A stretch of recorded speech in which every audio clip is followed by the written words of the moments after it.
Very good afternoon to one and all present here today.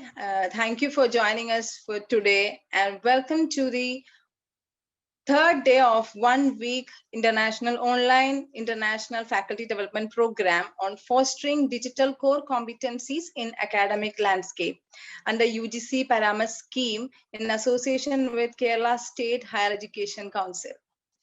Today's session is on prospects, practices, and prescriptions for sustainable happiness. And the resource person is Professor Dr. Geeta Janet Whitus, Professor and Head, Department of Education, University of Kerala. Now I invite Dr. Susan Varghese, Assistant Professor, Department of Psychology, MES College, Marambally, to welcome our resource person. Over to you, Susan ma'am, please. Thank you, Minimus.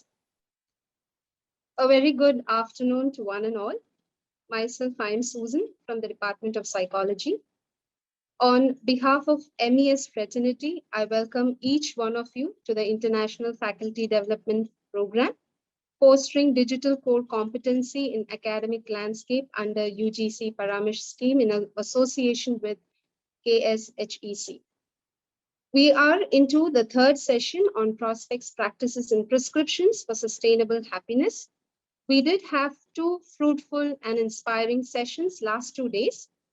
I am sure we are eagerly looking forward to today's session. Now, before we begin, let me remind you, towards the end of the talk, we shall definitely have a question-answer session. Please put your questions, comments, feelings, or reflections in the comment box. We really appreciate that. I was brought up with the belief that happiness depends upon ourselves. We should make ourselves happy. But how? That's a solid question. Primarily, mental health professionals and interventions, they focus on how to improve from sufferings, weakness, depression, anxiety, rather than how to increase happiness and well-being. I know that we are all looking for rooms for improving our happiness and how to sustain it, especially during this pandemic. To orient our thoughts with regard to happiness, which is the central criteria for mental health, we have with us Dr. Geeta Janet, a superwoman and an amazing visionary, I would say. What I say, I mean it. She is the Honorable Director for Center for Learning Disabilities and Difficulties, as well as the Professor and Head, Department of Education, University of Kerala. Ma'am completed her postdoctoral in special education from Worcester State University, USA. She got a PhD in education and MA in English from the Department of Education, University of Kerala, and her MEd from Mangalore University. She has presented India at the WCCI's World Conference in Education several years across various countries and also won several appreciations and rewards for paper presentations. Ma'am has received Research Advocacy Award from International Society of Teachers, Administrators, and Researchers in the International Conference on Educational Leadership and Demonstration Teaching Festival from the Kingdom of Thailand in the year 2021. Along with several publications, she has marked her service as reviewer of various journals too. Be with other organizational membership, she is also the life member of World Council for Curriculum and Instruction in International University, California, also the life member in All India Association for Educational Research. Into her credits, she has 11 successful MPhil, 58 successful MEd thesis, and 13 PhD awarded. Her area of specialization are special education, LD, advanced methodology of teaching English, advanced educational psychology and philosophy, advanced childhood education, mental health, and hygiene. I have more to add, but we know it's time for us to listen to this distinguished resource person who is unique in her own ways. Ma'am, we are glad that you are here with us this afternoon, and we are super excited to hear from you. On behalf of the coordinators and all present here, I take this privilege to welcome you with much respect and joy. Over to you, Dr. Geeta ma'am. Ma'am, please. Thank you for the very sweet words. And I don't know how much I can make you happy, but I am always a happy woman with a smile on my face. And this is the right time to speak on this. But before that, let me thank all the organizers and the IQAC members and the principal of your college and all the other faculty for inviting me to talk to you in your FDP, which is a different theme, but in between, it is better to listen to something different.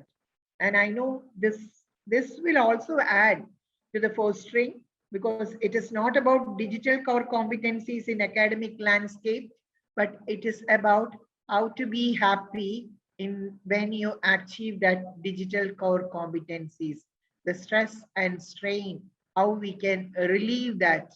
That is what I'm going to tell you. Most of the things I may be telling you, you may be knowing, but you may not be practicing.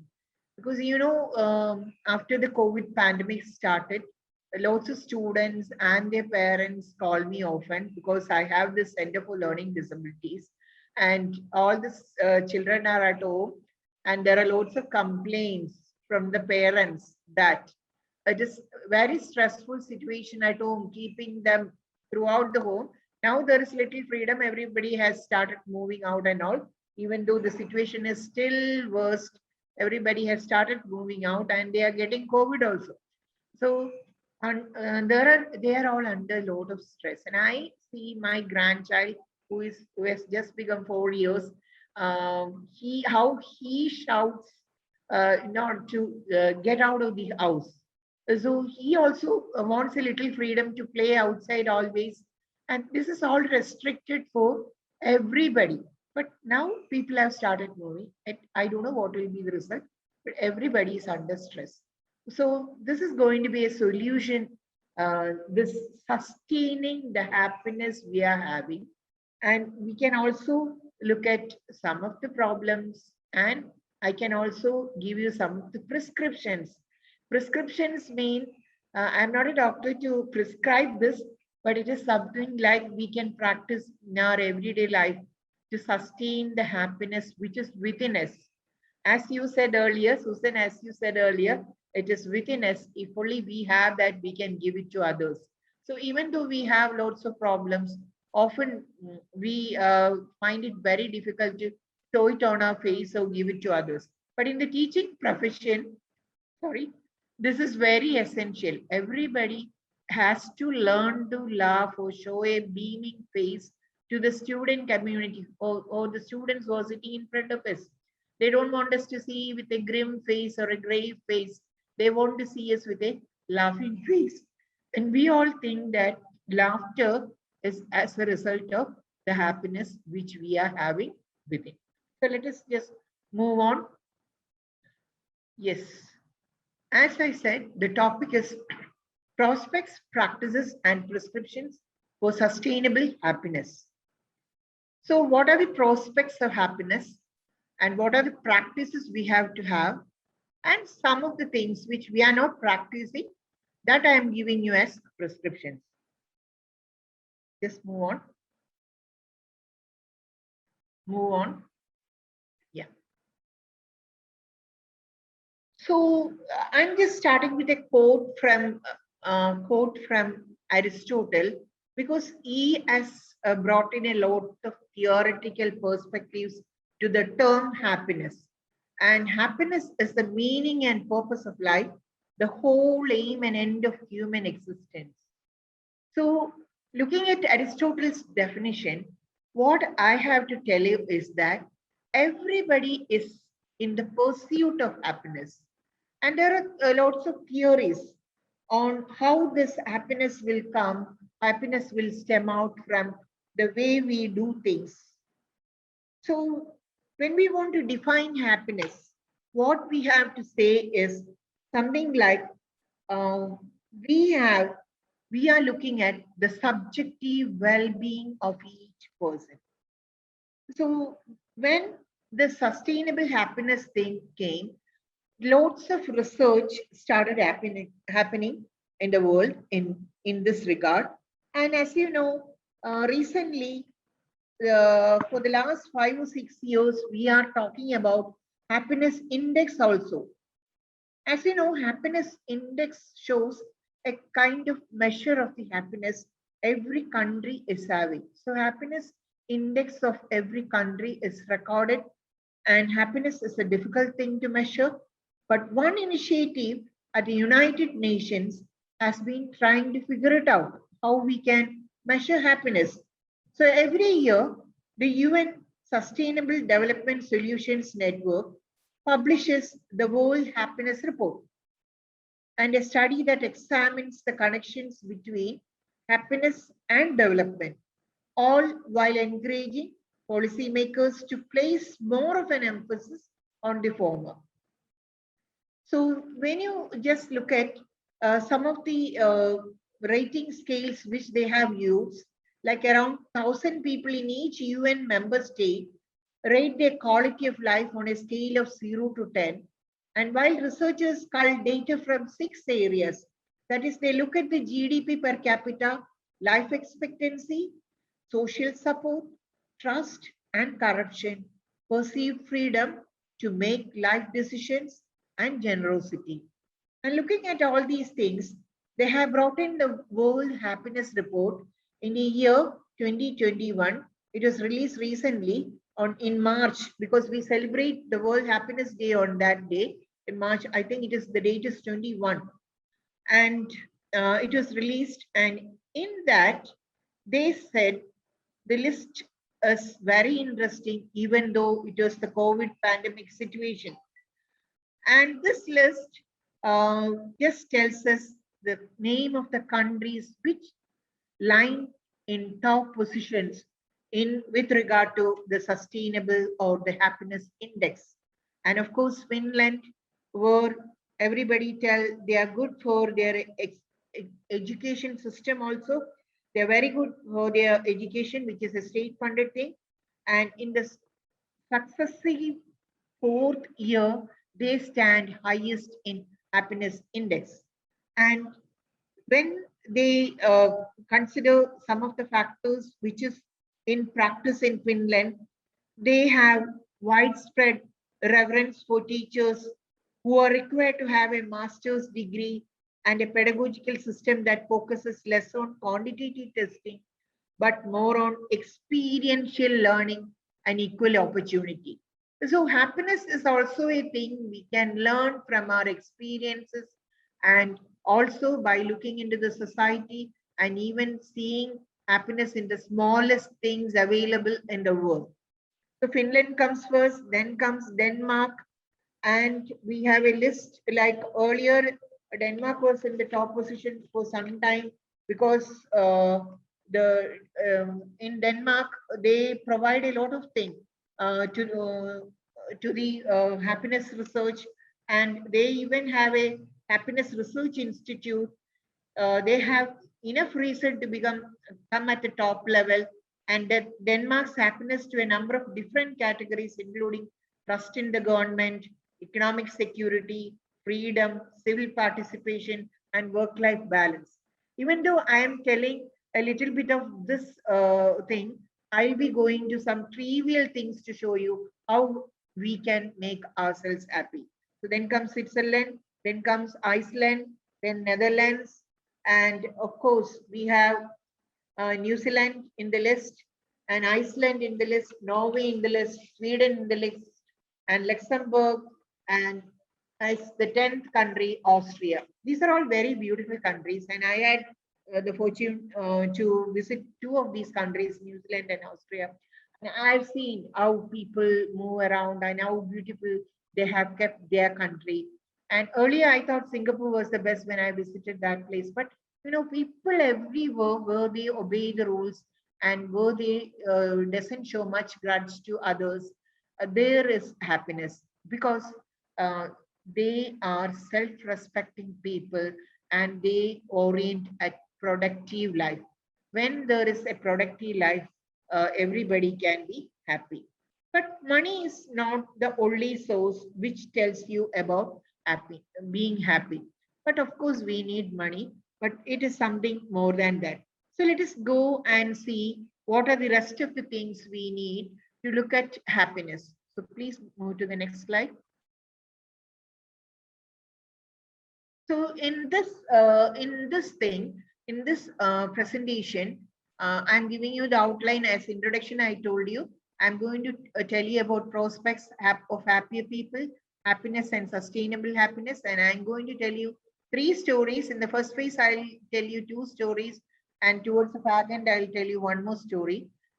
Story 1, story 2, encouraging the good practices and prescriptions, and so on. So this is the outlier for this presentation. Please move to the next. So before going into this presentation, I wish to tell you about sustainable happiness. So I said happiness, and we have to sustain it. We know we will be happy for some time, and after some time we will be sad. Even if we are happy, we are not in a position to sustain that happiness. So what is sustainable happiness? Sustainable happiness is that happiness which contributes to individual, community, or global well-being without exploiting other people, the environment, or future. And this is not my definition. This is a definition by O'Brien in 2010, but in one of the articles, he has mentioned about this. Next, please. So one of the aims of merging happiness and sustainability is to foster well-being for all. So what is this well-being? That is one thing we have to discuss, especially the subjective well-being. In positive psychology, we call it as subjective well-being.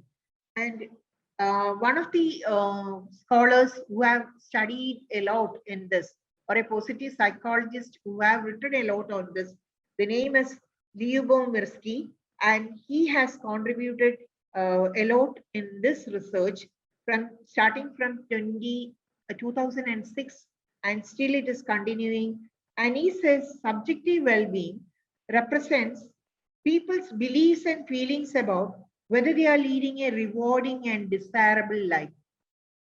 So it is something like we try to provide a counterpoint. We try to provide a counterpoint to the popular views of happiness that are entangled with consumer culture. So when we talk about consumer culture, it is something like, we may say it is goods life. Consumer means it is goods, consumer goods. So it is like people always want to amass or a lot of things in their life. So they need money to buy a lot of things which they think that will give them a lot of happiness, or that will add to the happiness which they are enjoying right now. Next slide, please.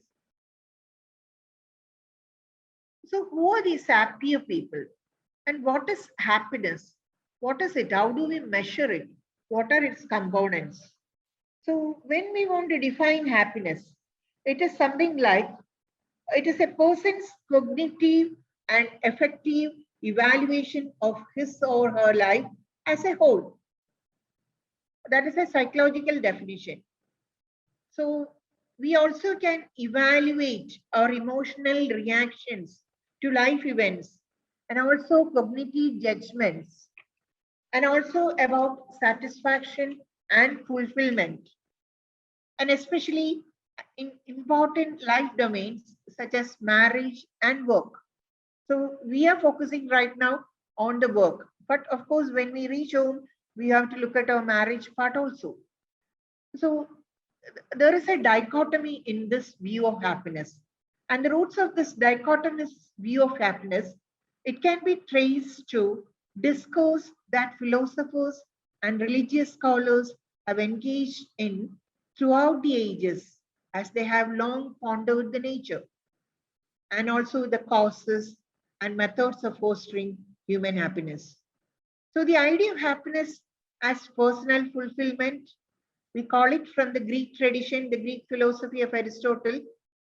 He has mentioned it in Nicomachean Ethics, and this is available online. You can just have a look at the translation of this. He says, when it is personal fulfillment or the idea of happiness is as pleasure, they call it, the Greek philosopher Aristotle call it as eudaimonia. And when it comes from the life situations, the pursuit or the good life, they call it as hedonic.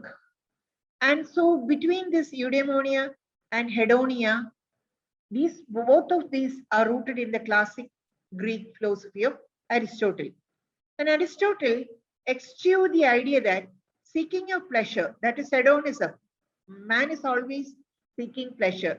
So it is like hedonism, that is what is being practiced by all of us. As a worthwhile pursuit and ascribed true happiness to the eudaimonia, a path toward what he called the good life. So whatever it is, happiness leads to a path that leads to a good life.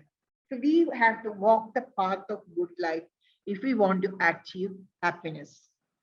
And this is characterized by a focus on virtuous activities that reflect the best within us. So as Susan said, it has to come from within. We should have it.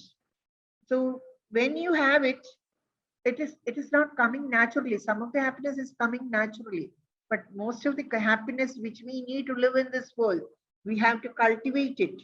That is why we say we have to look at our subjective feeling of personal fulfillment that arises when our actions have reflected our highest potentials.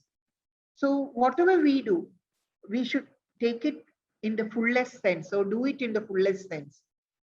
And you know, the positive psychology movement has started long back. Hence, we have to talk a little bit about positive psychology, where a lot of research on happiness and sustainable happiness is going on.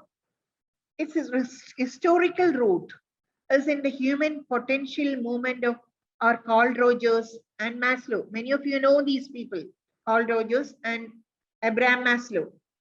And this has unabashedly adopted the Aristotelian concepts of hedonia and eudaimonia. And in an attempt to frame the exploration of happiness within the field of psychology, the positive psychology movement is concentrating on happiness research. And indeed, positive psychology defines itself as the scientific study of human flourishing. And Martin Seligman, in his study, he's one of the active participant of this positive psychology movement, and he has brought in a theoretical model of happiness. It is based on the good life, which contains three elements: the pleasant life, the meaningful life, and the engaged life. So when we look at the components of happiness, we can say it is the pleasant life or the meaningful life or the engaged life we are leading. We don't know for sure whether we are leading a pleasant life or a meaningful life and the engaged life. Of course, it is an engaged life, but we have to check. We have to have a check or a scale to check whether we are having a pleasant life. Some of us may be having, some of us may not be having. Those who are not having that pleasant life have to check out the reason why we are not having a pleasant life, why we are not having a meaningful life. Of course, everybody is having an engaged life. And the Aristotelian notion that virtuous actions are necessary for true human happiness. It has been echoed in religious teachings from the Buddhist notion of nirvana to the Catholic theologian of Thomas Aquinas, and its description of felicity as a blessed happiness which requires virtuous acts in accordance with the natural and divine law. In contemporary models of happiness exposed by positive psychologists, virtues are also known as character strengths and considered to be a royal road toward increasing personal well-being and happiness. So it is something like there should be value in all the actions we are having or in all the activities we are indulging in. So when we look at that, we can understand that our life becomes meaningful and our life becomes a pleasant one. Next slide, please.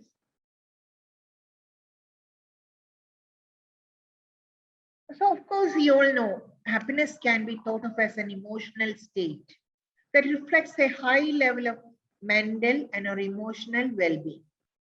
And scientific perspectives typically frame happiness as a complex binary construct. So it is something like it encompasses subjective elements of both affect and cognition. Please move on to the next slide. So I already talked about subjective well-being, which represents people's beliefs and feelings about whether they are leading a rewarding and desirable life. So this was something given by Libomirsky and Dickeroff in 2006 in their happiness research project.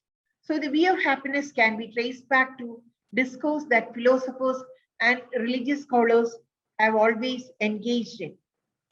I need a help from you. Hello, Minu. Can you hear me?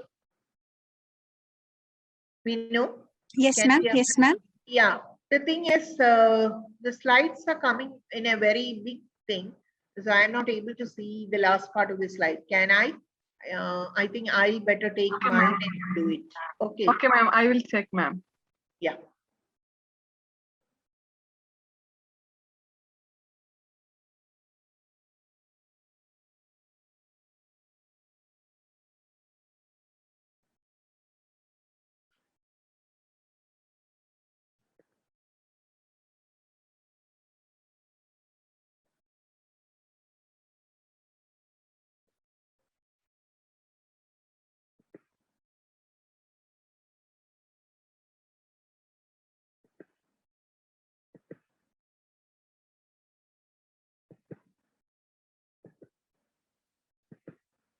Just a minute.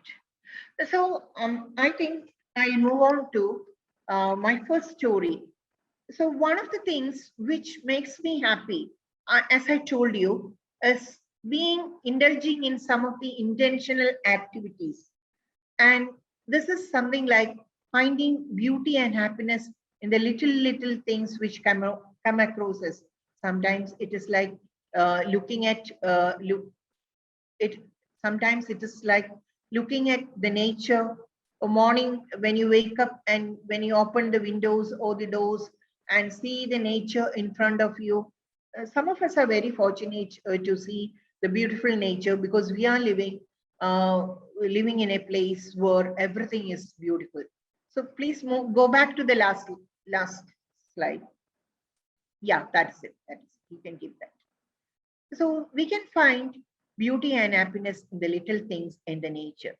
So what I do to be happy early in the morning is just go out into the balcony and I just look at, because I am residing near a lake, Akkulam Lake.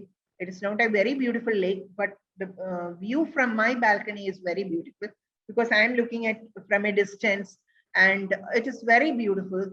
Early in the morning, the full greenery and no hustle and bustle. It is very silent in the morning. And I can see, I can only hear the chirping of the birds in the trees or the greenery. And that makes me happy. For me, that is happiness. For somebody else, it will be something different. So everybody has their own perception of happiness. So I'm going to tell you a little story. And in this story, I can just tell you something like an activity done by a few people. That is in a group activity during a training program. Everybody got a balloon. And the trainer asked them to write their names on it. Later, the balloons were collected. and it was placed in another room. And he asked the participants, just go and find your balloon. So everybody started running in search of their balloons, and there was a lot of chaos and confusion. But looking at this, the trainer was laughing, and he called them back and asked, go take a balloon, look at the name on it, and find that person. So this second act was much easier than the first act. And the trainer told them, happiness is like these balloons. Try to find yours and you will be in a chaos and confusion. But if you try to find the person whose name is written on it, it is like you are extending it to others. And you will get yours because someone else will be giving your balloon back. And there is no chaos, no confusion. Everybody is happy. So sometimes we forget to look at others or find happiness in the activities of others.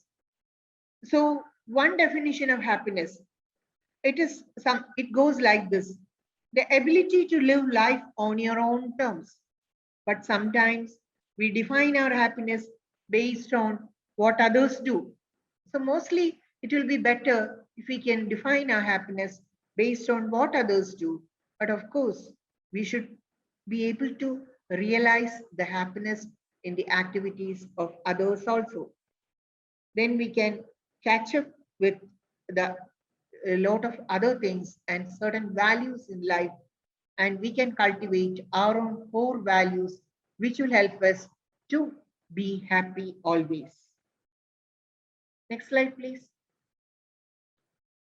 So our definition of happiness, as I told you, is the ability to live life on our own terms.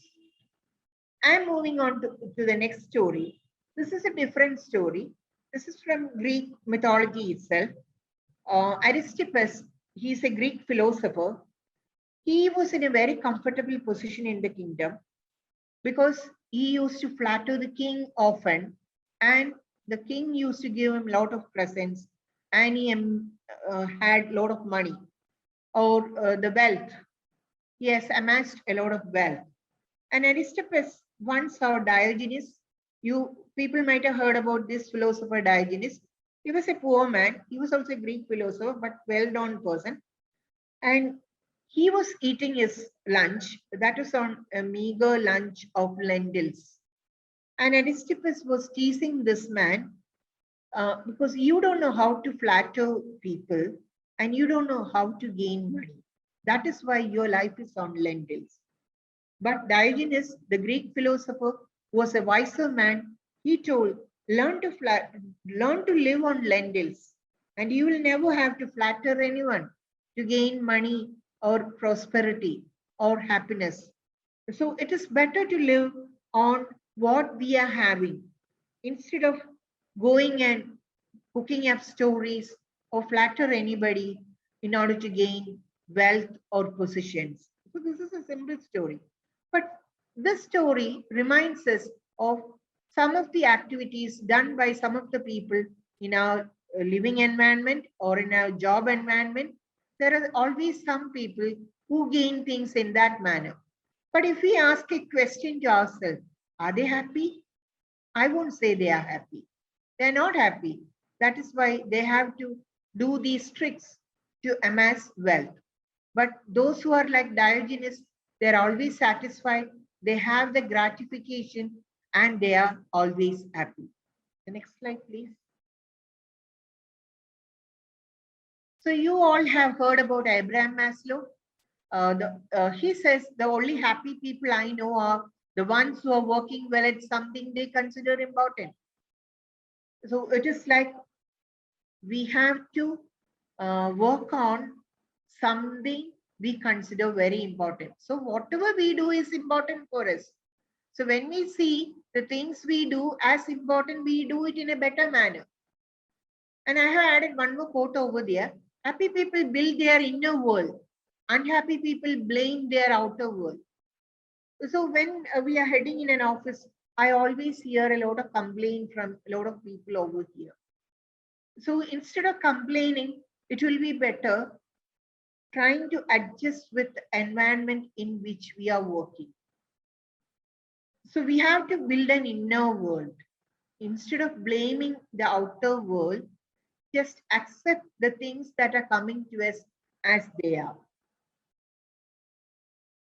So now what I want to tell you is something regarding the factors that influence. You can move to the next slide, please.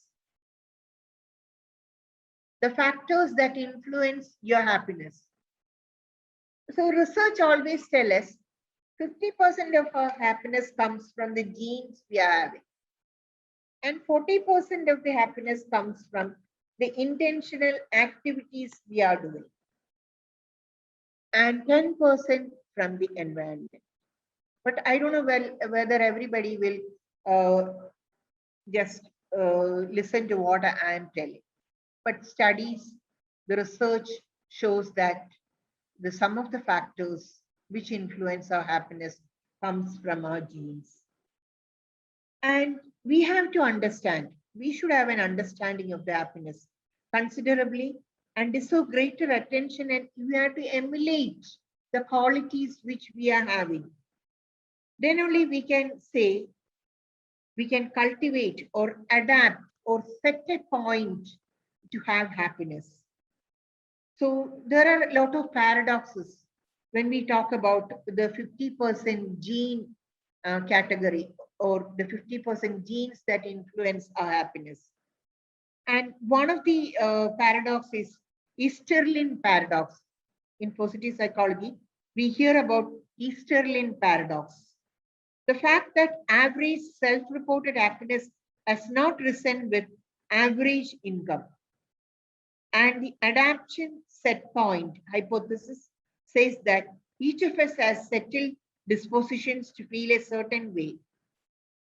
That is, we can generate happiness based on the genetic determinants we are having. But everybody has to have a set point. In order to reach that goal, we work hard and we have to choose the path of good life to arrive at that. And we also have to adapt. That is where the 40% intentional activities come. So when we want to adapt to a situation or an environment in which we live, we have to have that set point and some aspiration goals, and we have to habituate or adapt to that situation.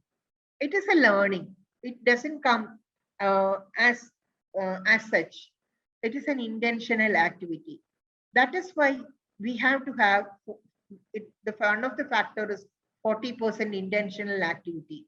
Of course, I will tell you, we can increase this component of 40% intentional activity to somewhat around 40%, 60%, if we know how we can practice happiness and sustain the happiness we are having. 10% is, of course, our environment. But this environment won't be conducive always. So we have to look at that environment, and we have to know that there is the relative position hypothesis for which the environment tells us we have to set our point in such a way that we can adjust with the people in the environment, and we can move along with the other people who are surrounding us. When we are in a working atmosphere, we have to adjust with a lot of people who are having lots of individual differences. So we have to have a lot of positions. We have to take a lot of positions, like sometimes we have to tolerate people, sometimes we have to adjust with the situations, sometimes we have to keep mum, sometimes we have to learn not to overreact. A lot of things can happen over there. Please move on to the next slide. So when we talk about intentional activities, I have to add a little more to that. So intentional activities, if we work on this, we can increase this contribution to happiness. Activities that are positive makes your brain very productive. So our brain is not very productive when we are doing negative things or neutral things when we are very stressed out. So your brain is 31% more productive than at negative or neutral or stressed. So what we have to do is we always have to activate our happiness. So how can we activate our happiness? That is what we have to look into next. Next slide, please. So there are a lot of practices we can go for in order to gain practices. So sustainable happiness practices, a lot of people have written it in different ways, but one of the main ingredient in it is gratitude. So often Malayalis forget to show gratitude. That is not my feeling. Whenever we have a group, we say these things. Are we ready to thank the people who do some little things for us, or the little ones who are giving us something to be happy? Are we showing gratitude? Are we showing gratitude to the Lord Almighty who gave us one more day to live? Are we showing thanks to the God Almighty who has just kept us alive and healthy in this COVID pandemic situation? So being thankful for everything in nature and in the world. So show our gratitude, show our respect to the elders, show our thankfulness to the Lord Almighty. So each and every day, even in the very morning, we have to start our day with gratitude for being alive this day, for giving us everything in this life. Sometimes hardships will be there, yet we should think we are still alive and we have something to move on in life, and we should be happy about that. So showing gratitude is one of the sustainable happiness practice we can have. Another thing is move it. Move it is something like we have to have a practice or shift in our policy and practice. So sometimes we are very rigid and we take a certain position in certain things and we just stick on to that position. We are not ready to move away from that.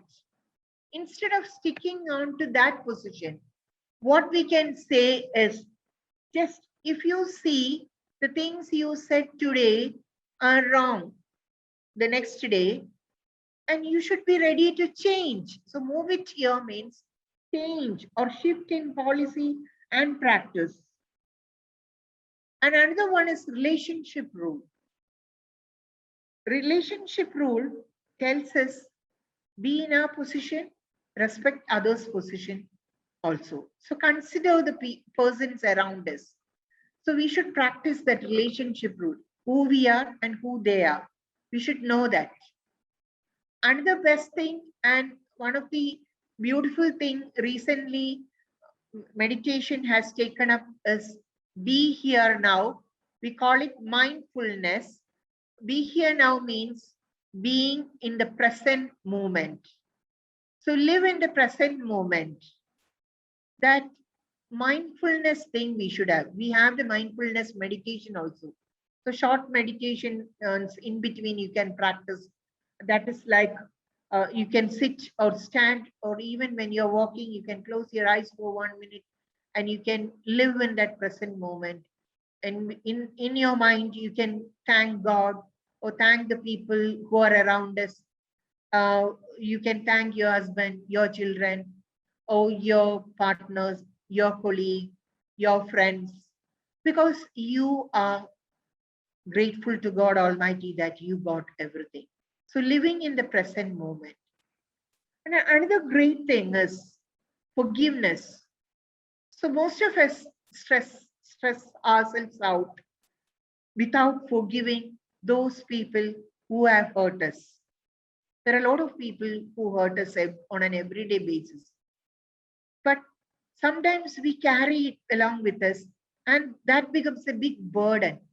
So we should learn to forgive people, then only we can feel good.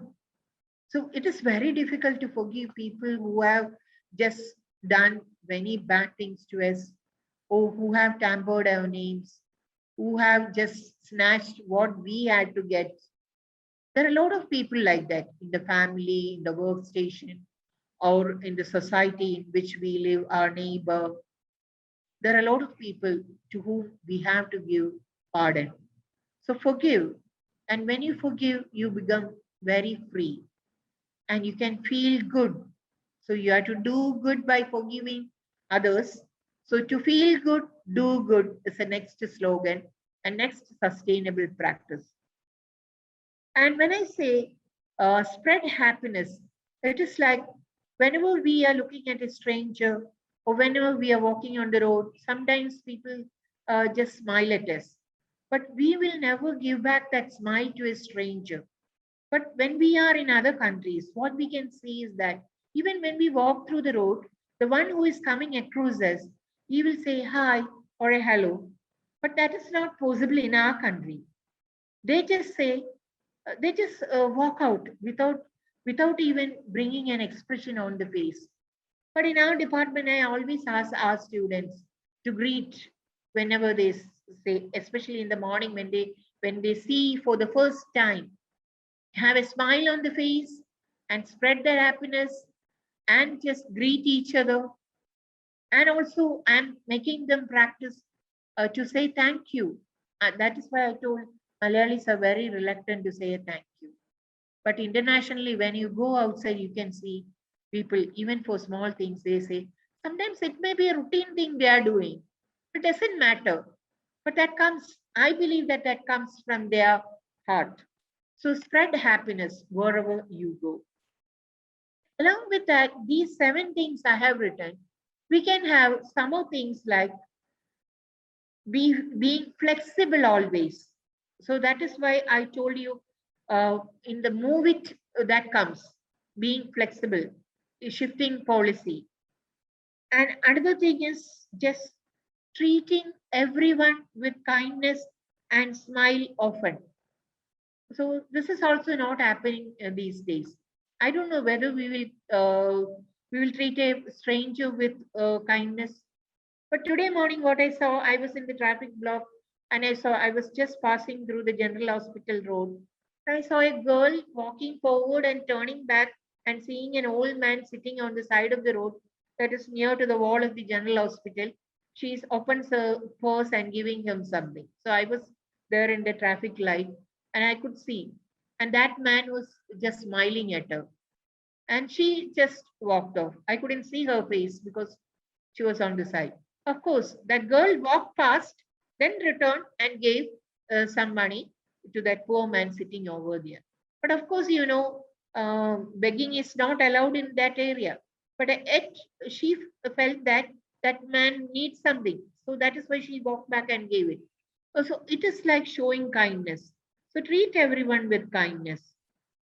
Another thing we can add to feel good or do good is that learn new things. So every day you can learn something new. Some people, when I tell them, it is good to learn a new thing, a new habit, or a new hobby, practice a new hobby. They will say, oh, I'm very old right now. I can't practice that right now. So why should I practice in this age? It is very difficult to learn something new. So I told one of my friend who told me like this, um, uh, just something, a wish I have because of the busyness of life, a wish I am carrying for the last 20, 25 years, that to learn a musical instrument like an organ.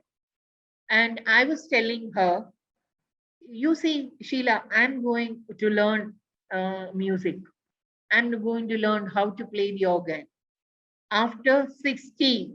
And she was laughing at me. But I feel good that I can, when this work is over, I can go and learn something new. That idea itself gives me happiness. So to feel good, we have to find out new little things and learn new things. Even it can be a hobby like planting some trees or watering the trees or walking, going for a walk into a countryside. So some people never get out of the house. So whenever you get an opportunity to do so, you have to do that. And also listening to music, At times, you have to listen to your body also. Your body will show some signs of restlessness or stress. When you are stressed, you have to find out the ways and means by which you can eliminate that stress. So, little activities after listening to your body. And another major thing to feel good is the good thing you have to do is listen to your heart.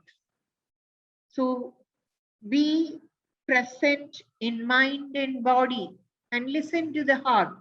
Sometimes we are in a dilemma. We don't know what to do next, what step you should take in such a position. At that times, you just keep sometimes in silence, stay in silence, and just close your eyes and listen to the voice of your heart.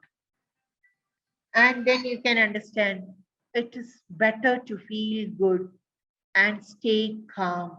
And then you can listen, hear the voice of your heart. And then you can find happiness in that. Your decision will be very good if you do something like that. And listening to your heart is something which we never practice. Everybody says, I pray aloud and I don't get anything. The God is not listening to me. God is not hearing my prayers. And I tell those people who tell me that you're not waiting for listening to the voice of the God. After the prayer, we rush out.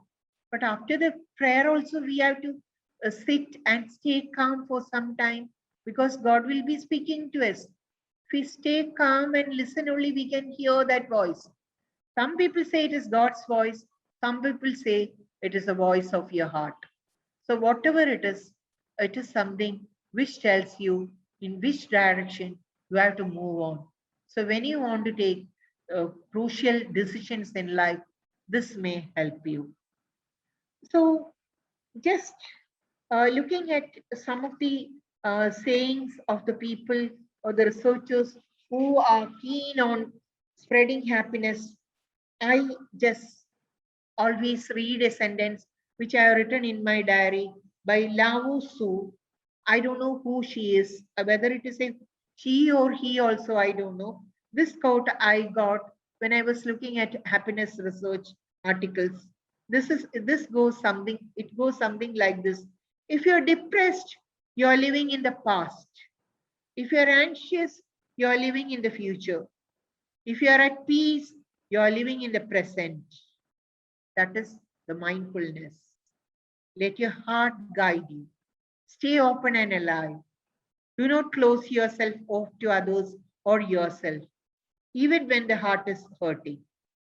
Whereas these things which I told you, it can be used as a guide towards capturing your sustainable happiness. Whereas they can help you achieve a deeper, richer veracity or vivacity in your life. And while we are just vying and avoiding unhappiness, truth is, it will creep in unexpectedly. All this unhappiness will come from nowhere. We can't stop it. It will come. But perhaps we need it to know. We need to have sorrow in order to be happy. So sometimes we need it. A bit of little hustle and bustle in life that will just make us be happy always. So this also reminds us truly how great our prosperity is after all. Because when we have something which gives us displeasure, sometimes we have to appreciate that displeasure also. When we appreciate that displeasure, we are moving on in the path of good life for happiness. So happiness is something which we can't buy from shop. It has to come from within, and we have to find the sources of happiness in order to be happy always. And moving on to the next slide. And I'm going to tell you some of the practices for happiness. These happiness practices are like some of the habits which we have to cultivate in ourselves. It is something like lack of suspicion and resentment. So whenever we are doing something or whenever we are in a group, we don't trust the people. So lack of suspicion means lack of trust. And we resent also on that. So we have to stop that. We have to trust people. But it is very difficult nowadays to trust people. Sometimes our best friends just cheat us. So we have to have caution, but be very positive. So cultivating positive habits will keep you remain in that trust we have to build up to live in a society. So another thing is not living in the past. I've often seen many people living in the past. That is, uh, they, their living is something like they just brood on what happened earlier. They just brood on the things that happened yesterday. Just forget yesterday. Think of today. Think of today, what is going to happen. Don't just reserve your happiness for the things that may come as very bad. And also, we have to say, living in the past is not good for anyone. Living in the present just makes you do the things in a proper manner. So we have to cultivate that intentional activities to live in the past, live in the present. And when we live in the past, what we are doing is we waste our time. So not wasting time and energy fighting things you cannot change. There are a lot of things we cannot change. Those things, let it be like that. Accept it as it is. And we have to learn to cooperate to live a good life. And also, there are a lot of people, they just come, do their work and go. They don't get involved in any of the activities there. That is also not good. So stay involved with the living world. So we are living in a living world, not a dead world. So we have to get involved in a lot of activities, just socializing. But there is, it is being curtailed because of the COVID pandemic right now. But yet we have a lot of opportunities when we are working together. There are a lot of group things we have to do in an educational institution.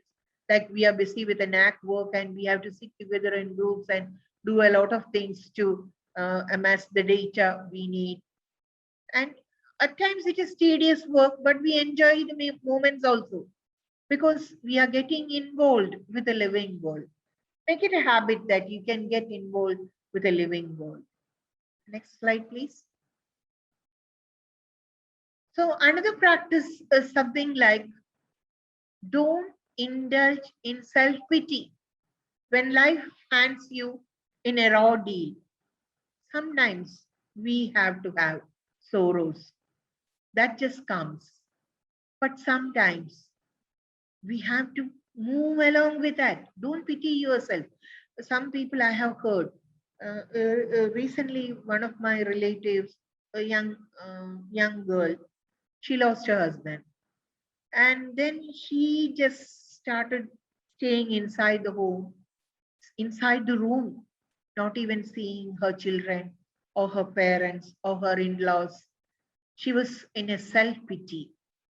She made herself a world of hers and she was sitting on that self-pitying. It is something I did, or maybe some wrong which I did. That is why my husband was taken away. Oh, no, it is not like that. Sometimes life is like that. We have to move on. Don't pity yourself. We have to live because that girl has got two little ones. She has to live for them.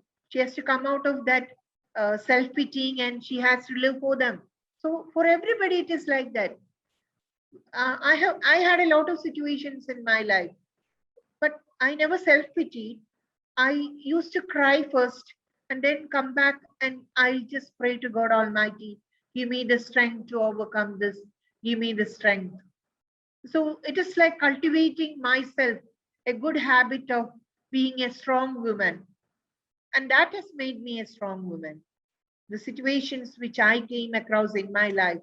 Throughout my life, I have faced a lot of things. I have been in chaos. I've been in a lot of confusions, a lot of people bringing their forces against me. But I was strong and I knew I can get out of that. And I got out of that. So it is like when life hands you in a raw deal, don't indulge in self pity. Just come out of that. Another thing is something like some virtues we have to cultivate. For some young new generation, it will be something like old-fashioned virtue, like love. Love, they may take it in a different way.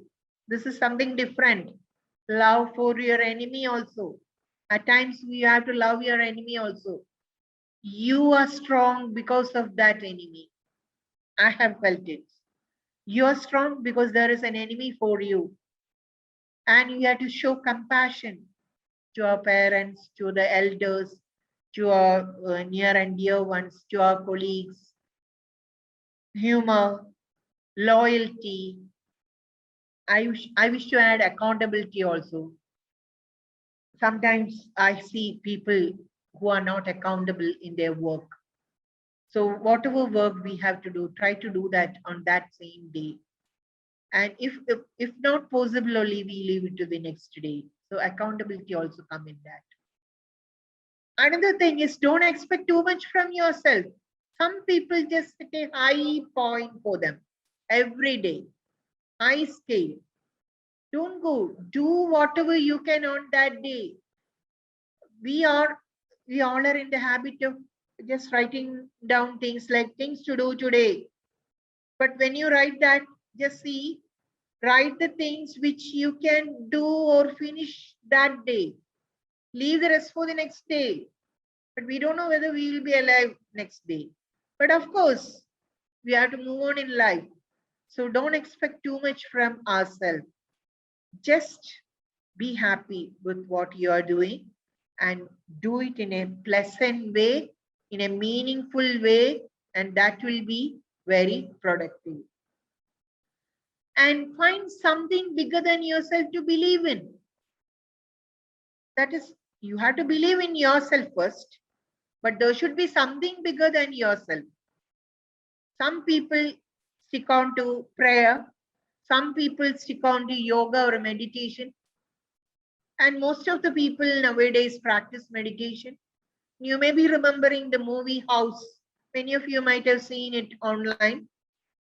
And in that house, that character, the lead role played by Indrans, is seeing a doctor for his friend, but he is attracted by the Tai Chi shown by the doctor, and he's going and doing that. And at the end, we are seeing whole family is coming and doing Tai Chi.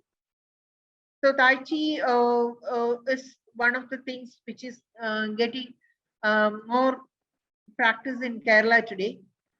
And that gives you a lot of happiness. It is another type of meditation. So giving flexibility to your body and mind and soul, they say. Not only to your mind, body, but to your soul also. So you can practice yoga. In our curriculum, we have included yoga also. So practicing meditation early in the morning or saying your prayers to the God in which you believe, that also gives you a lot of happiness. Next slide, please. So there is something like I have just put it, I have taken it from a research article, how we can make our life a meaningful one, a life of pleasure, engagement, and meaning. For that, we have to practice certain core values like courage, humanity, transcendence, temperance, justice, wisdom, and knowledge. And for courage, we have to have bravery, resistance, integrity, and vitality. And for humanity, we should be showing something like kindness, leadership, and also for transcendence, we have to have the way of appreciating the beauty of nature, humor, gratitude, practicing a little bit of spirituality, and having hope in life. For temperance, we need to forgive and show mercy to others and have humility and modesty in your behavior. Also, you should be prudent. Sometimes you have to self-regulate yourself, your activities.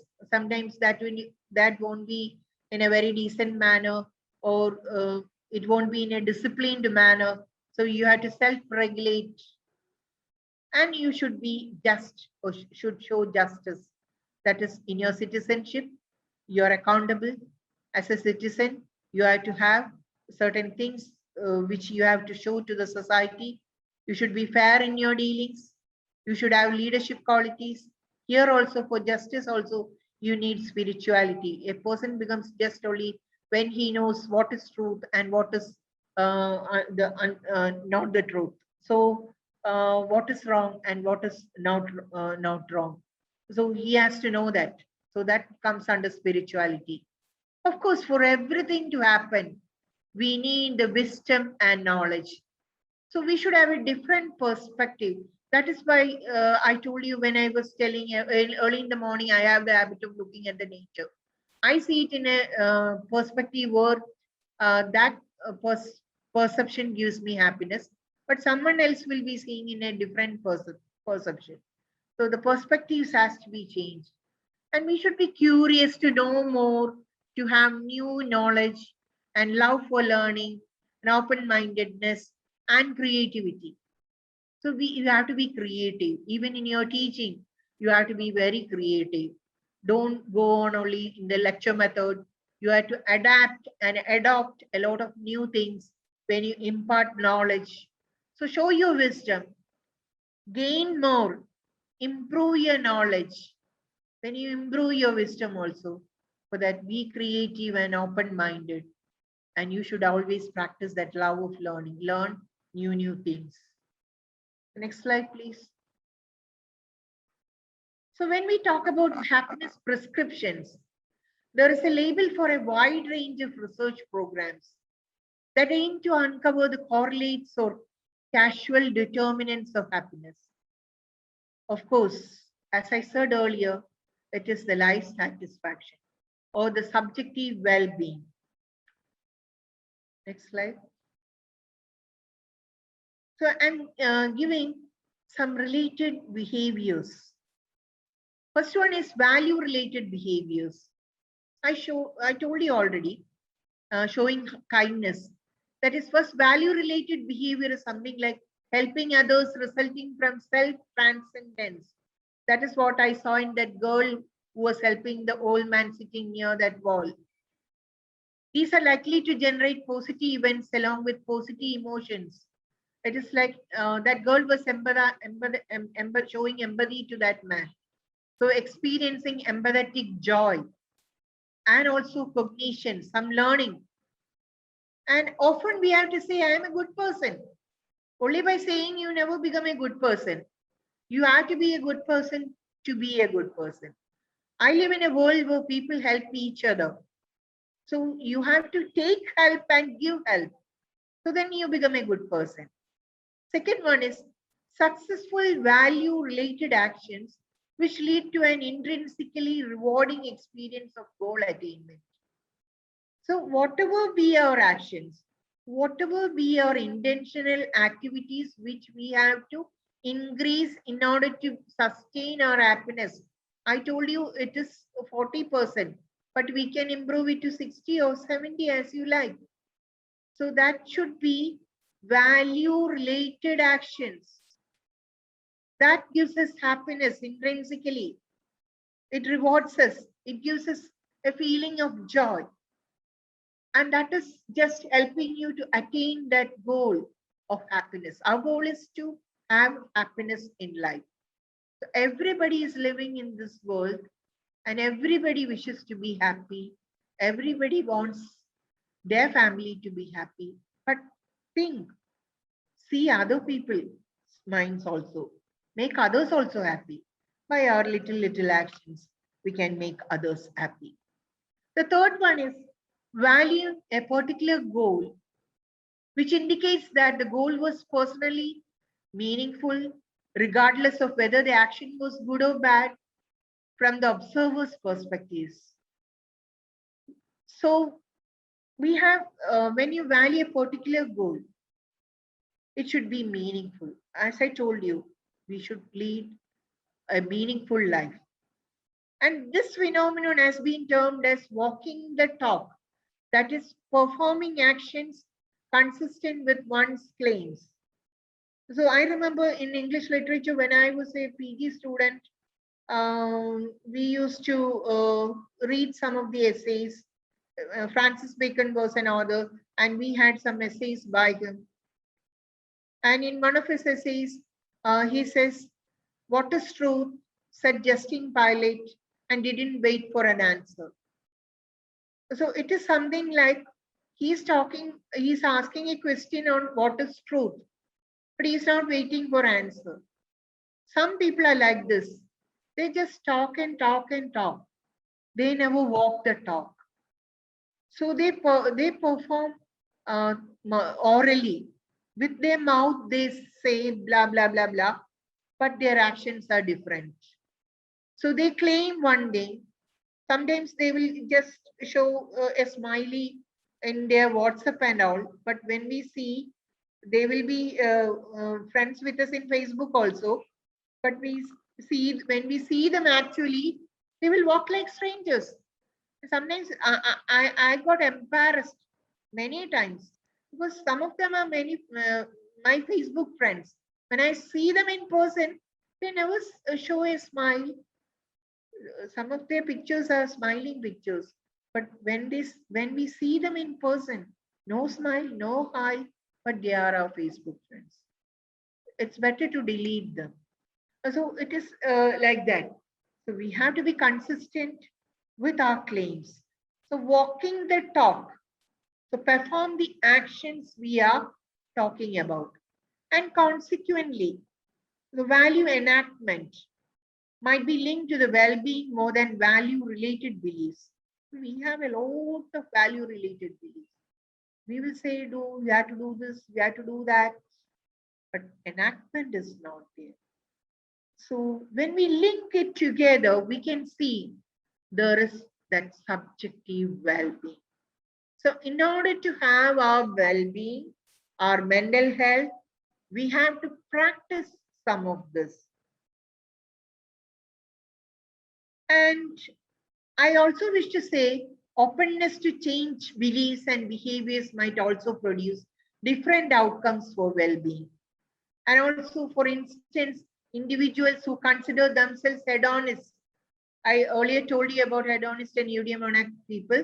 Hedonists always value high pleasure. They might experience higher subjective well-being because they maintain positive beliefs. They focus on, think, and know more about positive aspects of life. And they practice that. So they are always happy. We don't know. Outwardly, they are very happy. But hedonists may also initiate some actions. Some related activities are like they promote positive hedonic outcomes, engaging in more enjoyable leisure activities, but they may be risking their life because they're always striving to engage in more enjoyable leisure activities, and that may lead to some negative things. That is why when you're in a group and when you enjoy, we see youngsters just go become addicts for some of the bad things because they think that that will give them pleasure and they become the victims of that. So hedonism is not too good. So you can practice some of them. That is like focusing on and thinking and knowing more about the positive aspects of life. That is good. But it is, if too much, it spoils the broth. So we have to be sure which one we have to select, which one we have to practice. Next slide. That is why I told you hedonism backfires in the long run if individuals initiate risky behaviors or postpone obligations for the sake of fun. That is why we see the youngsters, they are abandoning their parents. They don't want their parents in the old age because they are after a pleasure life. and they are responsible for their lives. Recently I heard in Japan, people doesn't have time. They don't believe in marriages. They live together. Even if they marry, they don't want children because they say teaching children is very expensive there, and they don't have time to look after the children. Workaholic, they indulge in work, and during the weekends they sleep like anything because they don't even have pleasurable activities. They work and work and work. So that is a different thing. It is like risky behaviors. And in contrast, benevolent individuals, so the self-transcendence people, they derive satisfaction from favorable beliefs about the world and the self, and derive even more well-being from benevolent actions. So this is also a recent happiness research by Curry et al. In 2018. They do benevolent things because they just meditate and they just know their inner self. They know their actions and they have chosen a good life. They practice good things and their path of life is very good. So they are happy and they have subjective well-being. They don't have much stress. They move on in the society and they practice mindfulness. Some of them even practice minimalism and they are happy with what they are having. So that is another practice which I've just come across in life, that is practicing minimalism. So with the minimal things essential for life, we can lead a happy life. In order to live a happy life, just reduce the things. That is what they say. So for instance, individuals characterized by high trait kindness, those who increase their kindness via meditation or perform kind acts, as I have said now. So next slide, please. So I think I'm just leaving that because the time is also running. I'm just going to that story I told you, which I will tell you about in the fag end of the thing. It is the story of Hector and the search for happiness. And this is a novel actually. I didn't read the novel, but I happened to see the movie based on this novel. And the protagonist in this movie, he's a person who have a fiancé and he is just unhappy for some time. So he goes in search of happiness and he wants to know, he wants to look at the outer world and to learn from the outer world the factors related to happiness or the factors leading to happiness. So what he did was, actually he was a psychiatrist and he had a lot of patients who came to him asking for how can we reduce our stress, how can we be very happy, how can we lead a happy life, how can we tolerate everybody who is coming and disturbing us. So he had to answer a lot of questions and he found a lot of people are unhappy and he wanted to help them.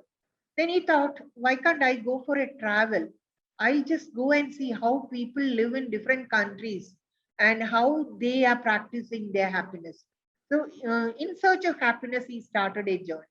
And in that journey, he just saw the mundane life people are living, the fruitful life the people are living, the meaningful life the people are living, and the way in which they wasted their life also. So what he did was he was meeting a lot of people like parents, children, youngsters, lovers, and he just had a diary which was given to him by his fiancée, and he noted a lot of things which he experienced on the way. He found many of the people are truly unhappy, but in certain places they were very happy. Maybe he might have traveled through the 10 countries I mentioned to you, but in that movie I can see a lot of places like I have seen New Zealand in that and Australia in that and also Australia in that, because earlier Australia was also in the first top 10, and he made comparisons with the youngsters, the elders, but he found out that these are the crucial points from what he has noted throughout his travel. That is what I have given there. Making comparisons can spoil your happiness.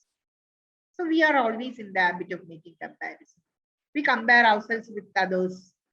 Sometimes I have seen the youngsters, oh, he has a car, oh, his car is a Maruti. No, and my car is a Maruti and the other one is having a bigger car. So we aspire to get a bigger car. Oh, when we are wearing a dress, so that is much more costlier. If we want to buy a costlier one, and we compare some of our actions also, and some of the parents compare their children. Sometimes they tell their children, "Oh, what are you doing? Look at Ravi over there. How he is doing things." That is also very bad. That will spoil your happiness as well as the happiness of your children. So making comparisons can spoil your happiness. So it is a mistake to think that happiness is the goal. Of course, happiness is one of the goals, but that is not the goal.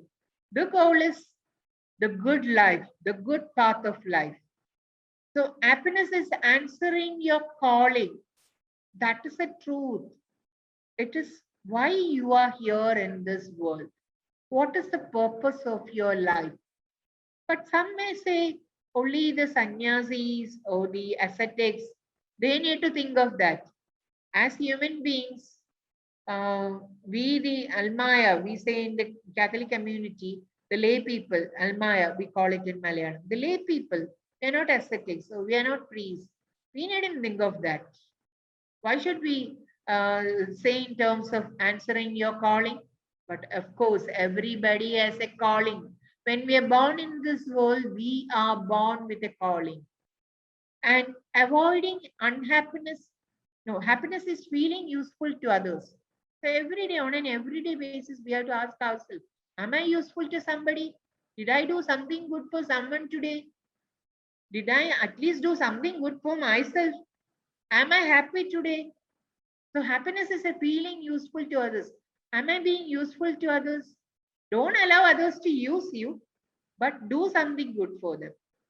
So avoiding unhappiness is not the road to happiness.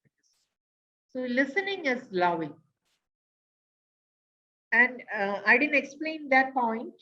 Uh, I have to tell you that some people, they just run away from unhappy situations. But I told you, this is life and unhappy situations always come across us. We have to face it with courage. We have to go on with a life. So whatever unhappy situation comes, after a darkness, there is light. Just like that, after an unhappy moment, there is a happy moment. So think of that and don't run away from the unhappy moment. Another thing is listening is loving. So most often as teachers also, sometimes we are not in the habit of listening. We always say, blah, blah, blah to our children. And sometimes they come, they want to share. We will say we don't have time. But make it a habit, find some time for the students, find some time for the children at home. They may have to tell you something. They will be in a dilemma to take a decision, or they will be facing some problems. So listening, when you listen, when you're ready to listen itself, you're showing that loving kindness to that person. So listening is loving. So I'm concluding by telling you the first and most important thing is to become happier. People need to be well prepared for that. In the proper way, they have to do things. The will can come from motivation. They need the will and a proper way to be happy, and that will can come from motivation, expectations, and diligence. So we need to get motivated. The motivation is in two ways. One is intrinsic motivation, and the other is extrinsic motivation from others. And expectations, don't make the expectations very high. You should have expectations. And also you should be very diligent. That is intelligence plus prudence. Very diligent, very careful. You have to see things ahead. So for that, you have to live in the present moment. to be diligent.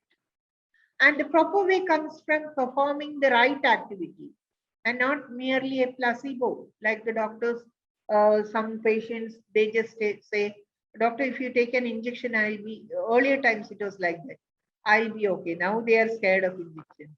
So they give a placebo to those people who just ask for that. It is only water. It's not a medicine. But they have the feeling that if I get an injection, I'll be okay. So our activities shouldn't be a placebo. Instead, our activity should be a right activity. So perform the right activity. So the proper way comes only from that. And we may say motivation and investment in becoming a happier person matters. So motivation and investment in becoming a happier. We have to invest ourselves to be happy. So then in that investment increases and our happiness sustains.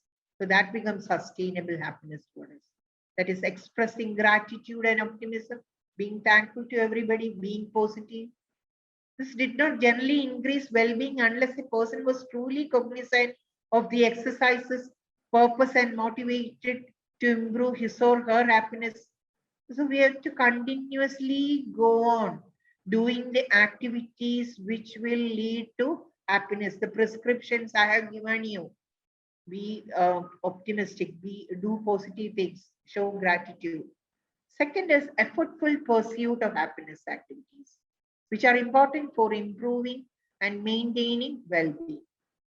So we should pursue the happiness activities like the 7 I have put over there, and some of the ones I have added to you.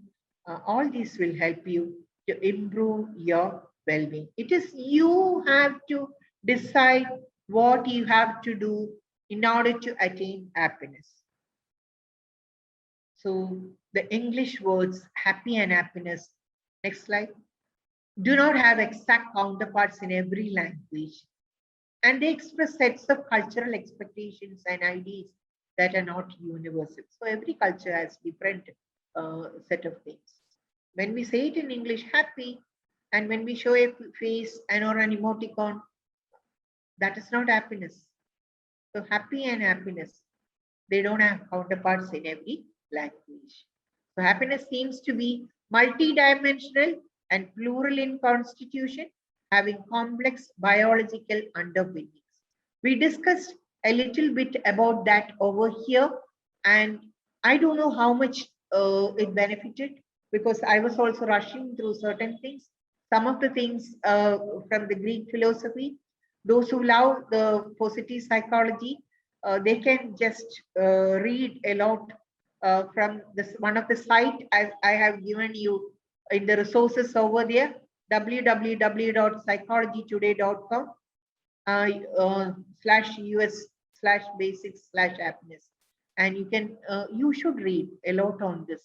And The Art of Happiness by Dalai Lama is also another book which will give you another spiritual enlightenment into the way of practicing a good life, which will lead you to a happy life, and that you can sustain in your life. When you're happy, that will be shown in your body. You can just gain anything. You can just move on in the life. So be happy always. So this is I wish to thank you for giving me an opportunity, and be happy, spread happiness around you, and have a smiling face always. So thank you all. Thank you, ma'am. Now the forum is open for discussion. I think we can spend few minutes for that. We have already few questions which have come up. Ma'am, can I read that for you? Yeah, sure. I didn't look at the chat box. Yes, definitely. I didn't look at the chat.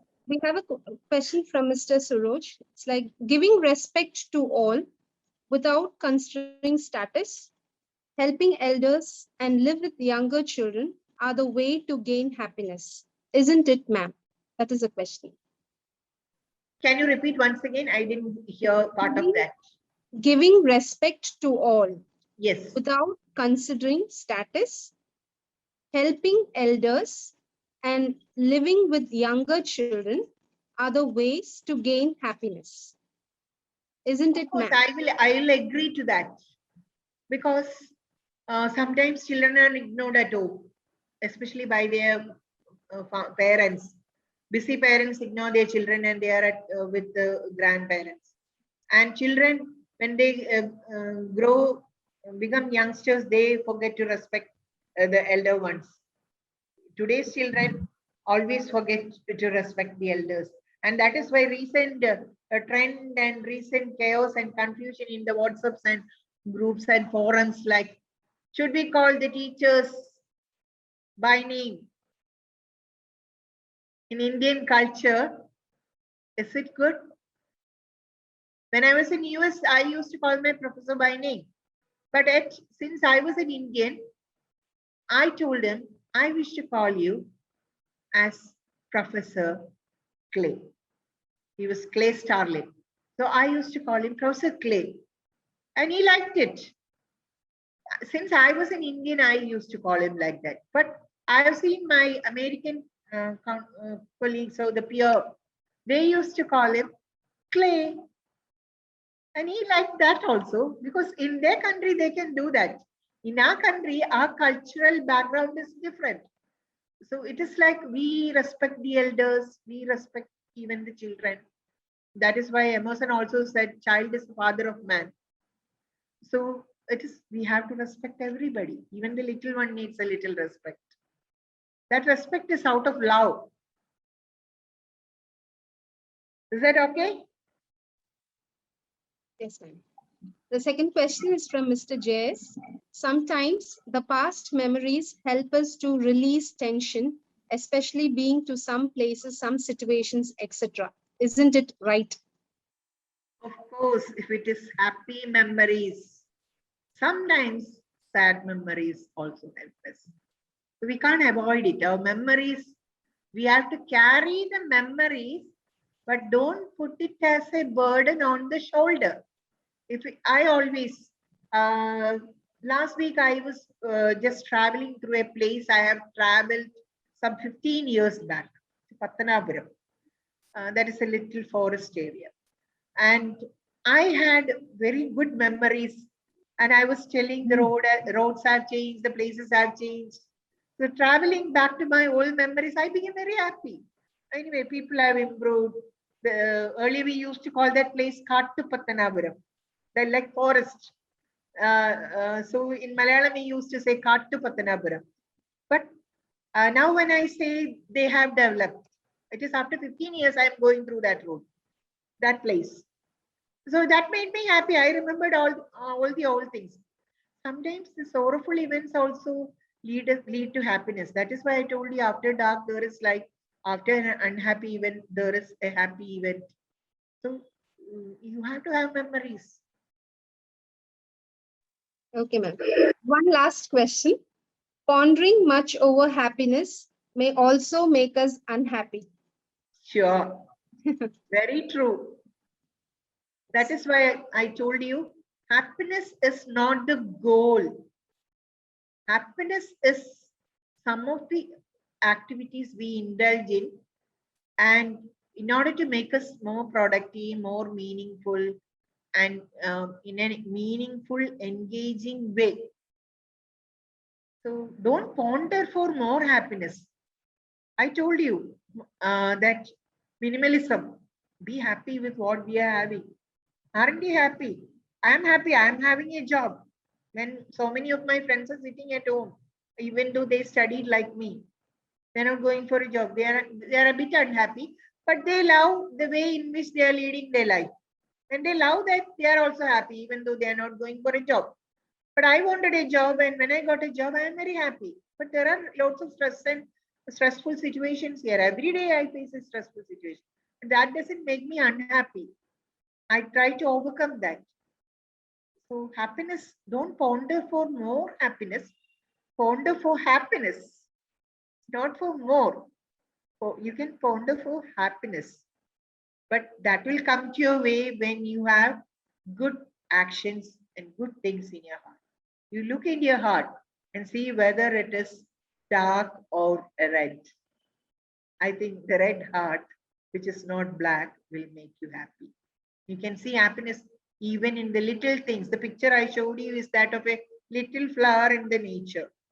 Even looking at a little flower, that is why our great poets Wordsworth and Coleridge, they have sung, beauty lies, Keats told, beauty lies in the beholder's eyes.